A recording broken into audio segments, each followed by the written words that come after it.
내 계명은 곧 내가 너희를 사랑한 것 같이 너희도 서로 사랑하라 하는 이것이니라. 아멘. 본문 말씀 요한복음 15장 12절 말씀, 형제 사랑이라는 제목으로 선포하겠습니다. 예수님께서는 마치 계명이 이 서로 사랑하라는 것 하나만 있는 것처럼 지금 말씀을 하셨어요. 그렇죠? 성경에서 주신 수많은 계명들이 있음에도 불구하고 내 계명은 내가 너희를 사랑한 것 같이 너희도 서로 사랑하라 하는 이것이니라.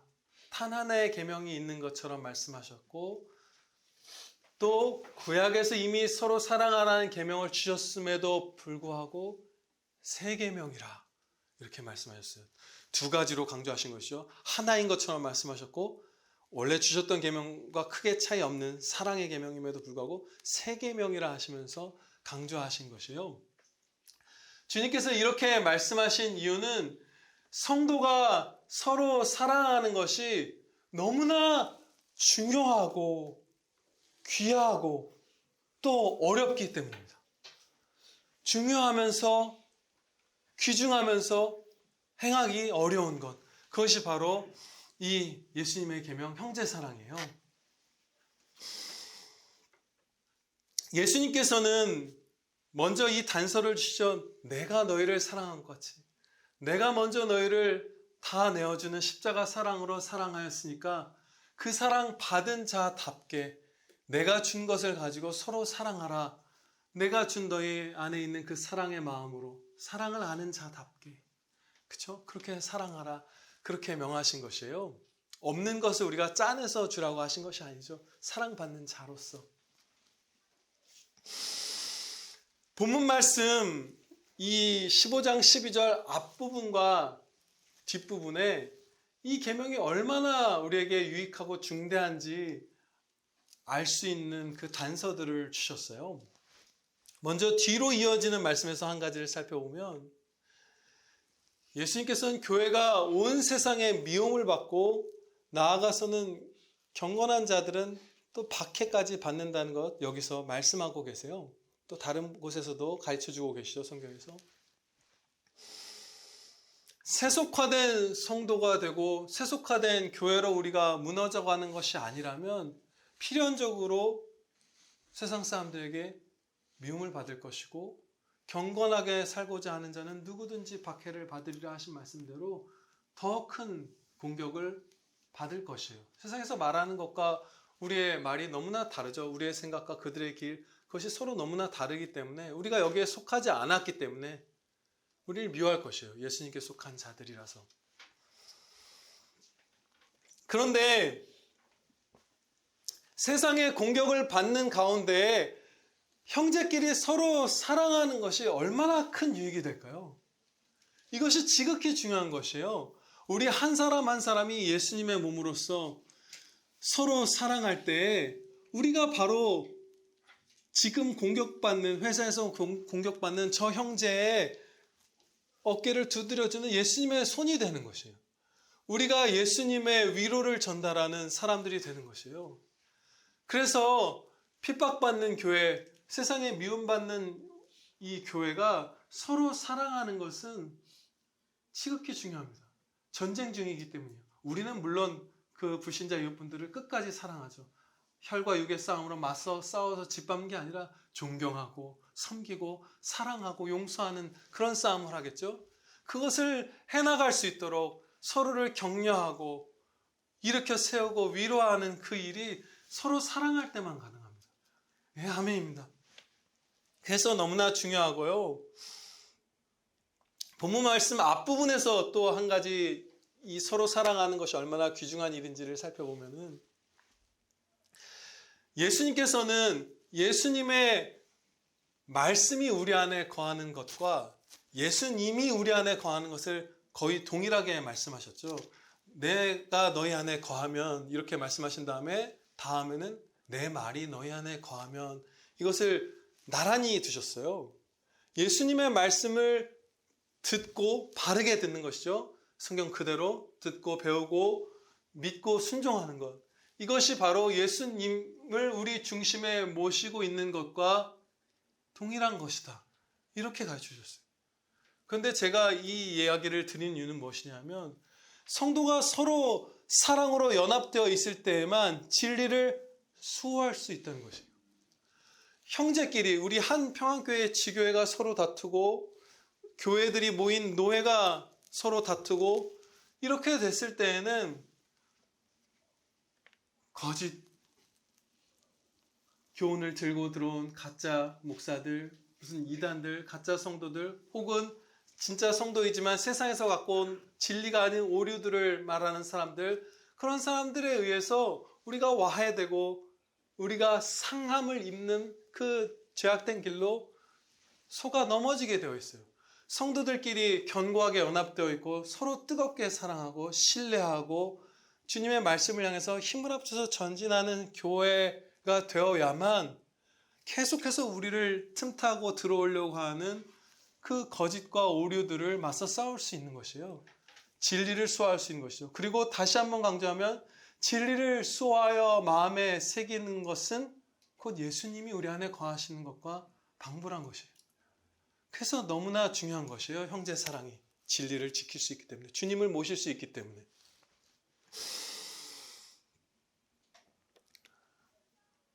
우리가 서로 사랑하는 것은 우리를 향하신 예수님의 마음을 갖는 것이에요. 그것을 직접적으로 명하고 계시죠. 내가 너희를 사랑한 것 같이 너희도 서로 사랑하라. 여기서 물론 같이라는 이 표현은 완전히 동등한, 완전히 똑같은 사랑을 하라는 것은 아니에요. 어떻게 우리가 구주 예수 그리스도 하나님이신 주님하고 완전히 똑같게 서로를 사랑하겠어요? 그렇진 않죠. 그러나 다 내어주는 사랑, 온 마음을 다한 사랑, 자발적인 기쁨으로 쏟는 그 사랑, 이런 사랑을 하라. 또 여러 세부적인 부분에서 나의 본을 받으라 이렇게 말씀하신 것이죠. 그 예수님의 우리를 향한 사랑은 예수님의 마음에서 얼만큼이나 자리를 차지하고 있을까요? 예수님의 이 넓은 마음 가운데서 한 부분, 아주 작은 부분이 성도 사랑의 마음일까요? 그렇지 않다는 걸 빨리 말씀드리고 싶었어요, 지금. 이 짧은 한 문장 하는데도 막 가슴이 답답해요. 아니에요. 경이로운 말씀을 우리에게 주셨는데 자주 새길 만한 말씀을 제가 봉독하겠습니다. 땅에 있는 성도들은 존귀한 자들이니 나의 모든 즐거움이 그들에게 있도다. 시편 16편 말씀이죠. 예수님께서는 모든 즐거움이 우리에게 있다. 이렇게 말씀해 주실 만큼 우리를 온 마음을 다해서 사랑하시는 것이요. 기이한 일이죠. 맞죠? 아멘입니다. 경이로운 일이에요. 너무나 많이 사랑하는 것인데 다윗이 여러분 어렸을 때 양을 쳤었죠. 근데 그때 사람인 다윗이 동물에 불과한 양, 그리고 자기 자신의 소유도 아닌 아버지의 소유인 양, 그 양을 사자 곰으로부터 구해내기 위해서 막대기 하나 들고 목숨 걸고 싸웠던 것을 우리가 성경에서 보았어요. 우리 자녀가 그러고 있다고 하면 어떻게 반응할까요? 저는 아마 엄청 혼냈을 수도 있어요. 너 제정신이냐고. 우리의 판단으로는 어리석게 보이는 일이죠. 왜 동물 한 마리를 구하려고 목숨을 거는가, 사람이. 그 사랑은 도대체 뭔가? 그건 어리석은 것 아닌가?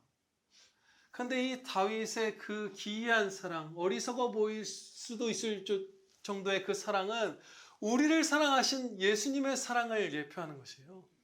그것의 상징과 같은 것입니다. 하나님께서 왜 피조물을, 그렇죠? 그리고 성부 하나님의 소유인 우리들을 예수님께서 십자가에 달려 죽으실 때까지 사랑하셨잖아요. 경이로운 사랑이죠. 기이하고 신비한 사랑이에요. 그 사랑을 우리가 실제적으로 체험하죠. 성경에 하나님 말씀이 기록되어 있고 이것이 우리의 삶에서 우리 한 사람 한 사람이 주님 따를 때 맛보고 누리는 그 사랑의 실체잖아요. 이 경이로운 사랑. 왜 하나님께서 신께서 사람을 자신의 신부라 칭하시고 친구라 칭하시고 내 몸이라 우린 하나라 하셨는가? 그 온 마음을 다한 경이로운 사랑으로 우리를 사랑하고 계시고 예수님께서 우리가 서로 사랑하는 건 바로 그 예수님의 놀라운 마음을 갖는 것이에요. 엄청난 일이죠. 더할 나위 없는 행복, 더할 나위 없는 영광을 누리는 것이에요.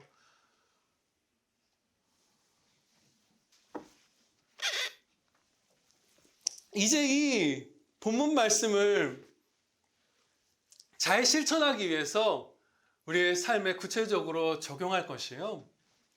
6가지로 할 텐데 성도만이 행할 수 있는 그런 사랑의 실천들을 살펴보겠습니다.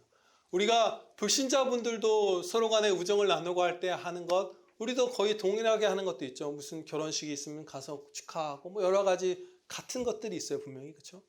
근데 그런 것들은 오늘 우리가 잠시 접어두고 말씀을 나누지 않고 성도끼리만 행할 수 있는, 예수님이 그 심령 안에 거해 주시는 자들만 할 수 있는 그런 사랑의 실천들 6가지를 살펴보고 마치도록 하겠습니다. 우리는 이 모든 본들을 살펴볼 때 항상 예수님을 중심에 보셔야 돼요. 왜냐하면 내가 너희를 사랑한 것 같이 너희도 사랑하라. 내 본을 받으라 말씀하시기 때문입니다. 첫 번째 적용입니다. 항상 다정하고 진지하게 서로 사랑하는 것입니다. 다정하고 진지한 마음으로. 얼마 전 기독교 신문에서 한 글을 읽었는데요. 거기서 참 많은 은혜를 받았어요. 그것이 뭐냐면 분당 우리 교회 이찬수 목사님 이제 인터뷰 같은 글이었는데 그분이 자기가 성격이 좀 고집이 강한 부분이 있고 이렇게 못된 부분이 있어서 그 형제들을 이렇게 상처 줄까 봐 염려하고 그런 날들을 많이 살아왔대요. 그래서 매일 새벽에 일어나서 어린애처럼 간구드린다는 거예요. 아버지, 오늘 제가 성도들 상처 준 일 없게 해주시옵소서. 그리고 하루를 마무리할 때 그렇게 잘 살았다면 아버지, 오늘도 한 형제 그 상처 주지 않고 한 성도 상처 주지 않고 살 수 있게 해주셔서 감사합니다. 이 간구를 드린다는 것이에요. 근데 이게 어쩌면 담임 목사님과 일반 성도 간의 관계에 약간 한정지어서 우리에게 와닿을 수도 있어요. 근데 이것을 성도라는 단어를 형제라고 하면 좀 우리에게 와닿을 거예요. 그렇죠? 아버지, 오늘도 저로 인하여 상처받는 형제가 한 명도 없게 해주세요. 제 믿음의 형제이기도 한 제 아내, 제 자녀들, 제 아빠, 엄마, 제 남편, 제가 오늘도 상처 하나도 안 줄 수 있게 해주세요. 그것을 새벽에 날마다 어린애처럼 부르짖어 간구드리는 것이에요. 사랑을 진짜 잘 해내고픈 그 진지함이 있죠. 다정함이 있죠. 우리가 이렇게 살면 진짜 행복할 거예요. 그렇죠? 그렇게 살아보신 분들 다 경험 있으실 거예요. 그런 경험 있으신 분들 많을 거예요. 그럼 정말 행복하죠. 그렇게 사랑하고자 하고 다툼 가운데 있을 때 제가 어떤 한 성도분의 권면을 듣고 예수 그리스도의 십자가를 붙들라는 그 권면을 듣고 주님 십자가 묵상하면서 그 다툼 가운데 있는 형제, 저를 공격하는 형제가 있는 그 자리로 나아가서 사랑하고 성공하고 그 사랑에 그런 경험들이 있어요. 주님 의지해서 정말 다정하게 또 진지하게 사랑을 해내고야 말겠다는 그 의지 갖고 주님의 도우심 구하면서 나아갈 때 우리가 이 복된 형제사랑 실천할 수 있을 것입니다. 예, 아멘입니다. 두 번째 적용입니다. 하나님의 돌보심 아래서 교회가 번영하도록 기도드려야 합니다. 이 번영은 세속적인 번영이 아니라 성경 말씀에 합한 번영입니다. 한 걸음 한 걸음을 말씀 따라 전진하면서 각각의 우리 한 사람 한 사람의 신앙이 성숙하는 것, 그렇죠? 그리고 예수님 믿고 구원받는 사람들이 늘어나는 것, 그리고 우리가 다 함께 온 삶으로 하나님께 찬양 드리는 그 찬양이 커져가는 것, 그 행복이 늘어나는 것, 이런 것들. 그런 진짜 복된 번영, 예수님께서 주시는 사랑과 은혜의 번영이 교회에 가득하도록 기도드려야 되는 것이에요. 그것이 우리의 중대한 기도 제목인 것이죠. 여기에는 약속이 붙어 있습니다. 이런 간구 드리는 사람에게는. 시편 122편 6절 말씀에 예루살렘을 위하여 평안을 구하라. 예루살렘을 사랑하는 자는 형통하리로다. 아멘. 교회를 사랑함으로 교회의 평안을 간구드리는, 교회를 위해서 기도드리는 이런 성도에게는 하나님께서 보호하심이 있고 위로가 있고 그런 특별한 사랑과 은혜가 더 있을 것이에요. 그런데 여러분, 이런 뒤에 살펴볼 어떤 사랑의 실천은 우리가 서로 눈으로 확인할 수 있는 것인데, 각자가 각자의 집에서 골방에서 교회의 번영을 위해서 기도 드리는지 안 드리는지 우리는 모르잖아요.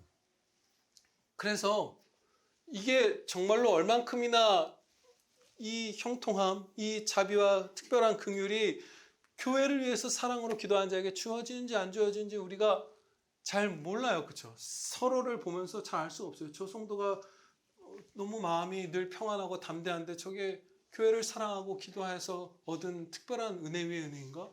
아닌가? 우리는 몰라요. 그런데 해보면 압니다. 예, 교회를 위해서 평안을 위해서 기도해보면 여러분에게 직접, 여러분 한 사람 한 사람에게 직접 이 약속의 말씀이 성취되는 것을 느끼게 해주실 것이에요. 진짜 내가 도움을 받고 있구나. 진짜 내가 주님과 동행하는 평안한 양이구나. 강한 용사구나. 라는 걸 직접 체험하실 것이에요. 네, 아멘입니다. 세 번째 적용입니다. 합당한 여러 가지 전투를 치열하게 싸우는 것입니다. 우리는 치열한 싸움을 싸워야 합니다. 기독교 방송국의 어떤 뉴스를 하나 이제 보았어요. 그게 뭐냐면 이제 감리교단이 종교 다원주의 막 무슨 진짜 극단적으로 하면 예수님 안 믿어도 구원받는다는 그런 쪽, 뭐 알라에게도 부처에게도 천국에 이르는, 하나님께 이르는 길이 있다라고 하는 그 정도. 로마 카톨릭도 그렇게 넘어졌죠. 그런 종교 다원주의와 완전히 정치 좌편향된 그런 방향, 아무튼 여러 가지 죄악된 것들로 반성경적인 그런 방향으로 감리교단 전체가 이렇게 달려가고 있는데, 거기 감리교회에 속한 어떤 한 큰 교회가 이제 교인 투표를 하고 그 교단에서 탈퇴하는 것을 결의해서 그것을 발표하는 자리를 이제 기독교 방송국에서 찍어서 보았어요. 우리의 형제 교단이 무너져가는 것은 슬프죠. 우리의 형제 교회, 영원한 우리의 형제 교회예요. 근데 세속화되어 가는 것, 그런 것은 슬픈 일이죠. 또 한편으로는 그 어떤 교회가 용단을 내려서 교단을 나오는 여러 가지 어려움을 겪으면서도 신앙을 지키려고 하는 것은 굉장히 기쁜 일이죠. 그래서 이상한, 우리가 여러 가지 감정이 들죠. 이런 사건들을 접할 때. 그런 싸움을, 우리는 합당한 싸움을 싸워야만 합니다.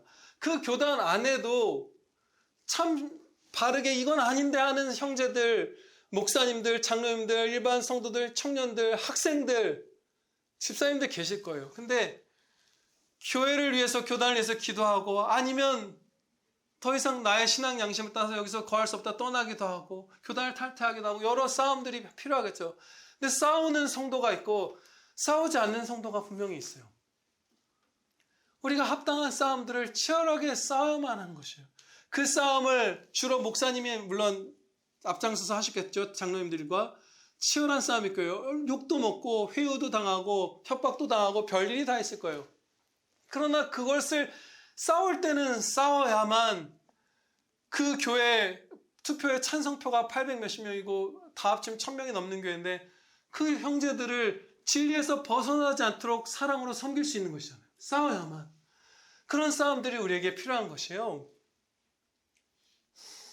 또 이 진리를 수호하기 위한 싸움뿐만 아니라, 순종의 싸움뿐만 아니라 믿음의 형제들을 여러 면에서 보호하기 위한 싸움도 싸워야 합니다. 형제의 자유를 보호하기 위해서 싸우고, 형제의 자유가 박탈당할 때, 예전에 교인들이 노예 제도가 있을 때 헌금 모아서 노예인 형제들 사서 자유인으로 풀어주고 이런 일들 했었죠. 그리고 형제의 명예가 훼손당할 때 보호한 싸움을 하고, 경건한 여러 가지 특권들, 예배를 드리고 주의를 지키고 하는 이런 여러 가지 특권들, 뭐 직장이나 이런 데서 일하기 전이나 식사하기 전에 기도드리고 여러 가지 그 경건한 특권들이 훼손당할 때 그것을 보호하는 싸움을 같이 싸우고, 당연히 육신의 안전과 이런 것들, 그런 것들을 지키기 위한 싸움, 이런 형제 보호를 위한 싸움도 우리가 치열하게 싸워야만 합니다. 그런데 온화하게, 그렇죠? 혈과 육의 싸움을 하듯이 어떤 악다구니를 갖고 싸우는 것이 아니라 정말 사랑으로 끈질기게 치열하게 붙들고 목숨을 바쳐서까지 싸우고 지켜내는 그 힘을 들여야 하는 것이에요.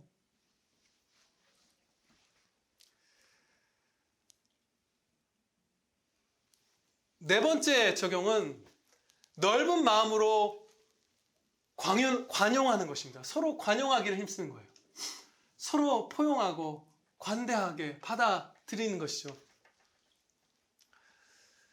교회를 진리에서 벗어나게 하는 일, 죄악으로 치닫게 하는 일이 아니라면 우리의 뭐 실수나 연약함이나 무례함이나 뭐 이런 것들은 다 그냥 받아들이는 거예요. 그렇죠? 포용하는 거예요.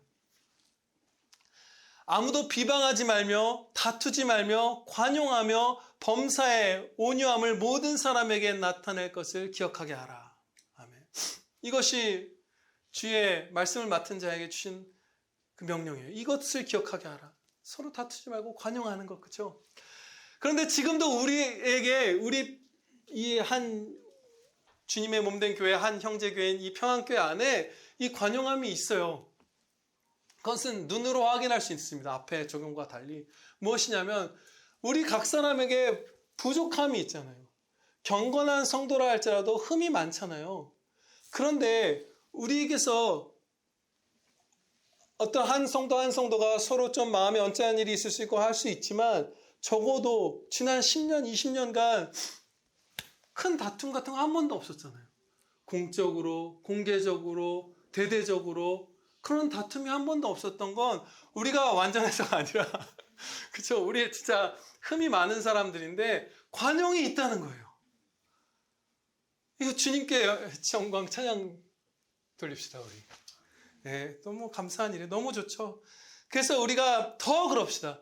가정 내에서 워낙 가족끼리는 자주 만나고 그러니까 다툼은 좀 있을 거예요. 여러분 교회에서 한 번도 안 싸웠는데 우리 20년간 가족 내에서는 좀 싸우시죠. 그런 것도 더 큰 관용으로, 그렇죠? 더 큰 겸손으로 내 영원한 죄를 주님께 용서받았는데 내가 어떻게 이 하나님께 범한 죄도 용서받은 자들이 사람인 나에게 요만한 죄 범한 거 용서하지 않겠는가?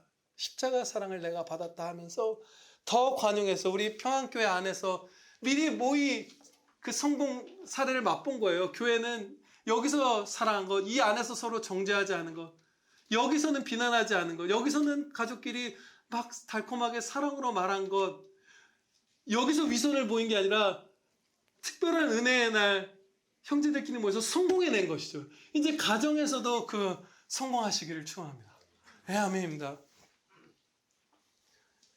다섯 번째 적용은 영적 대화를 자주 나누는 것입니다. 영적 대화를 나누는 것이요.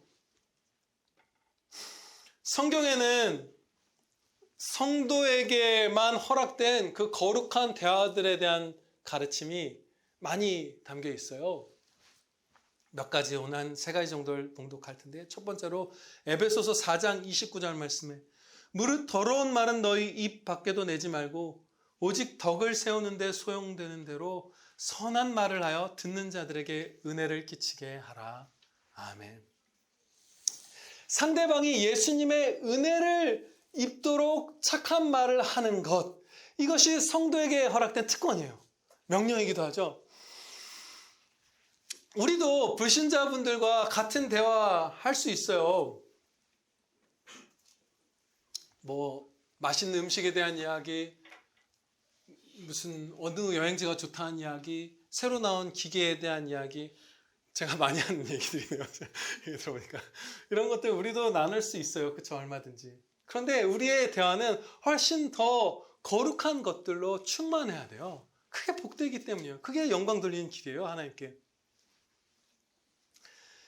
그런데 이 거룩한 대화를, 영적 대화를 자주 하라는 것은 우리가 오해할 수 있습니다. 천국과 무슨 성경 구절을 막 직접적으로 언급하는 것과 주회하는 것처럼 얘기하는 것, 이런 것들만이 거룩한 대화는 결코 아니에요. 그것만이 영적인 대화는 아니에요. 그렇죠? 직장에 대해서 얘기하면서도 영적인 대화를 할 수 있고, 가정일, 무슨 하다못해 아까 말한 영화 한 편을 본 일, 무슨 이런 일들 하나하나를 다 얘기하면서 연애하는 얘기, 결혼 얘기, 이런 얘기들이 주님의 말씀 안에서 하나님께 영광 돌리고 이웃을 사랑하고 형제를 사랑하려는 그 사랑의 마음, 하나님 사랑, 그 사랑 안에서의 이웃 사랑의 마음으로 충만한 상태로 그것을 목표로 하고 하나님께 찬양드린 것을 목표로 하면서 그 우리의 일상의 모든 대화들을 할 때 그것이 거룩한 대화가 될 수 있는 것이에요.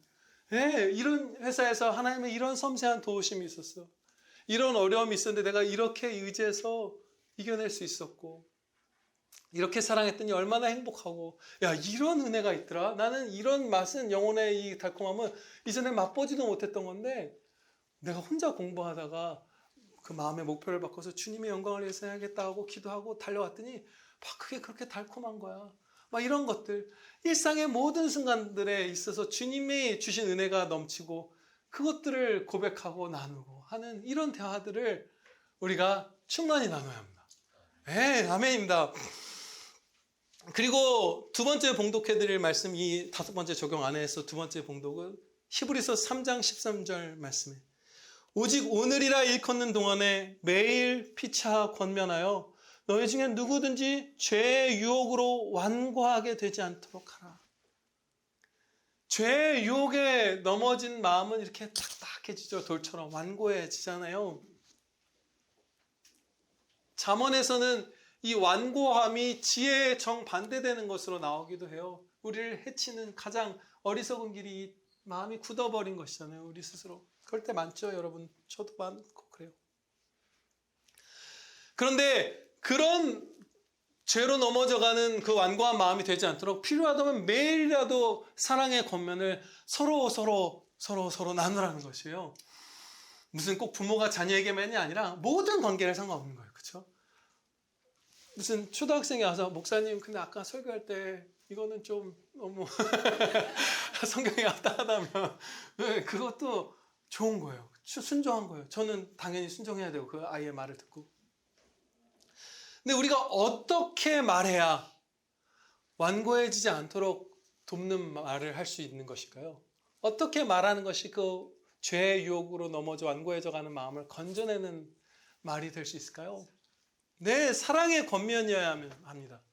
예수님께서는 사도들의 죄악을 꾸짖으실 때 정말 놀라울 정도로 온유하게 그 경감된 어떤 이 죄의 크기보다 훨씬 어떻게 보면 작게 보이는 그런 책망을 항상 주셨어요. 그렇죠?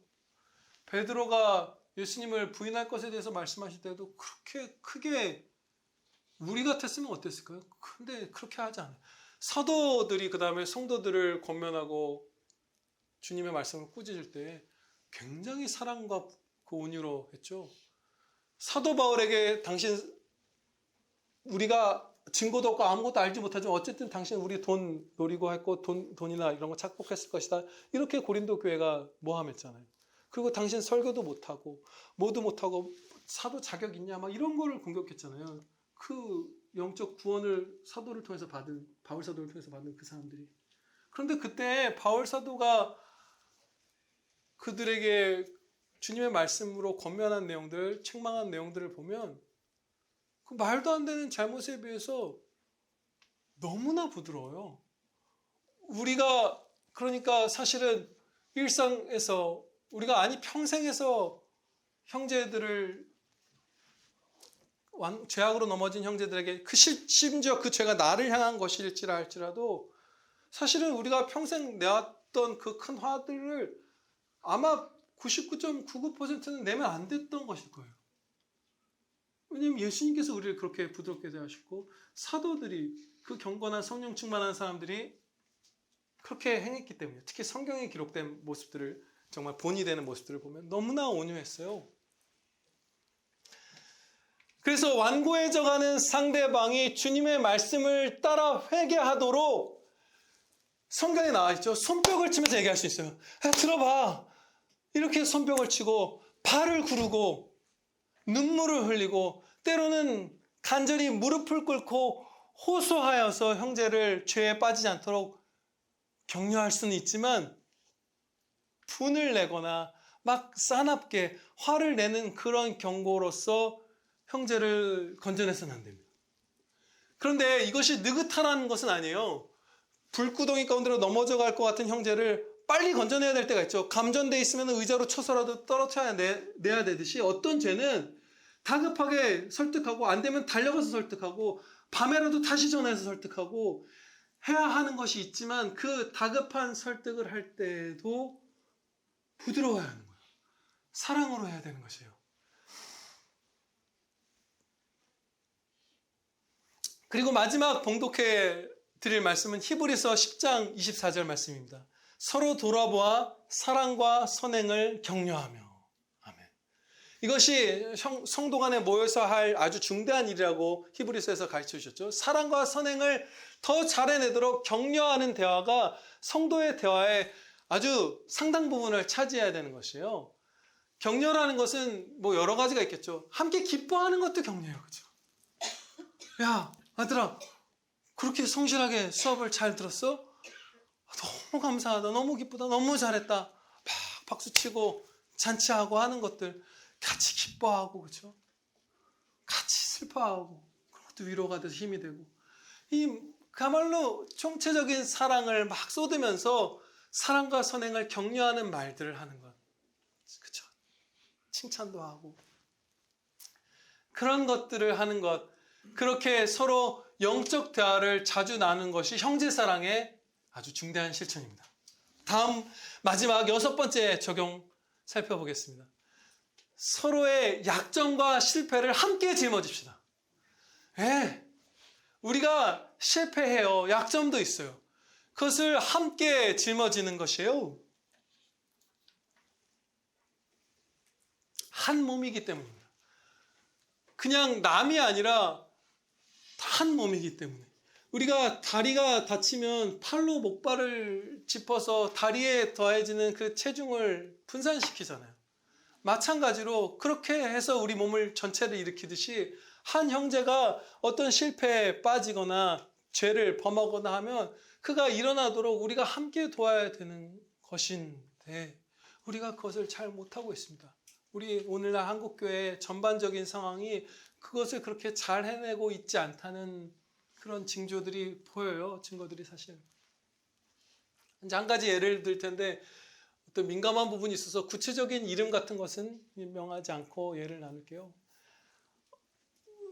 어떤 다른 도시에 있는 한 우리 같은 교단에 속한 교회가 있는데, 거기 담임 목사님이 그 장로님들과 몇몇 성도분들에 의해서 억울하게 교회를 쫓겨날 위기에 처했어요. 그러면 그 교회가, 그 형제 교회가 속해 있는 이제 노회가 있잖아요. 그 도시에 여러 교회들이 속해 있는. 그 목사님도 개인적으로 그 노회에 속해 있고 그 교회도 노회에 속해 있잖아요. 그러면 그 노회에서 그 죄악되게 그 담임 목사님을 쫓아내려는 자들을 억제하고 징계하고 권면하고 하면서 사랑으로 보호해서 그 목회가 쓰러져가는 그 실패로 가는 것을 보호해야 하는 것이 우리의 마땅한 그런 일이잖아요. 그런데 그 노예에서 그 일을 안 했어요. 그리고 오히려 거의 동참하듯이 그렇게 해서 전혀 다른 도시, 전혀 다른 노예에 있는 어떤 목사님께 도움을 청해서 그분이 가서 그것을 돕고 하는 것을 보았죠.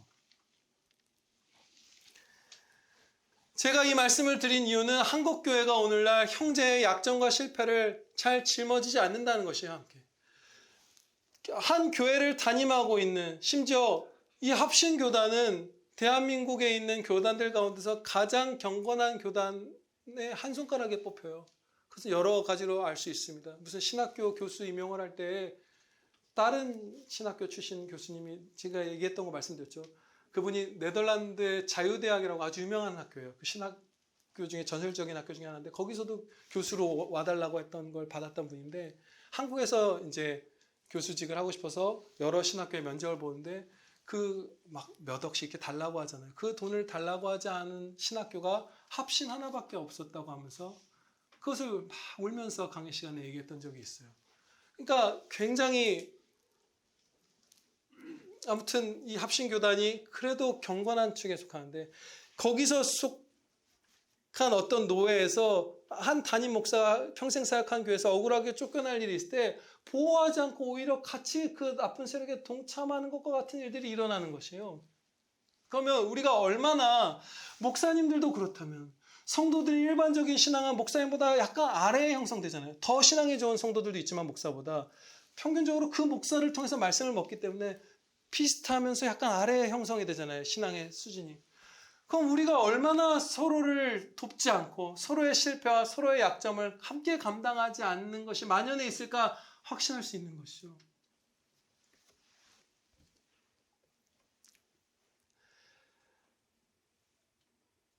저와 여러분이 모두 깨어서 다른 형제가 쓰러져 갈 때 그게 남의 일이 아니라 내 몸의 한 부분이 쓰러져 가는 것이라는 그 진리를 기억하면서 함께 일으켜 세우기를 축원합니다. 기도드리시겠습니다.